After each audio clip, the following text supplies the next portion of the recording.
ne nitiere housing wach mar udi ne en gima duong' ne employers. Yeah. Ing'e ni kama kone ni apail ni.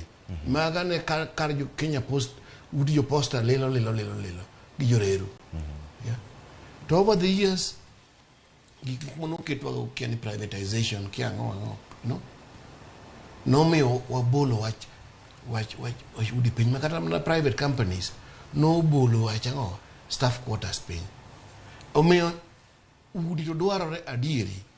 Many years ago ndalo machon sirkal no winjore gi World Bank ni gidwa timo gima iluongo ni site and service scheme. Mane mono kaka moja no chakore. Be mane kaka ne Dandora no chakore. Ni gero ni kamoro matin, tigero ni facilities, tiwe idhi tieko. Omiyo wach man gero ot en gima important manyaka tim. To kaka jaduong' piny owacho ni ani ok en osuru. En owacho ni en saving. Ok en saving. En usuru. Kwa dwaro tabu ma wan go ne ochakore. The problem ma wan go mara wan chakore.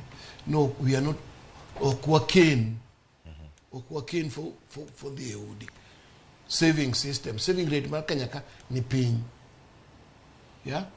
To kiki wacho na mondo ng'ad msara. Kudwa loso sani ng'eny ji te kipenjo kaji Kenya ka ni ng'ama osekawo loan.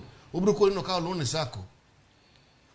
Kendo wan ga sako system many people admire in the rest of the world. Dad one SACCOs gi develop gi walok gi housing unions, housing credit unions. Mana ka kono gobani paro.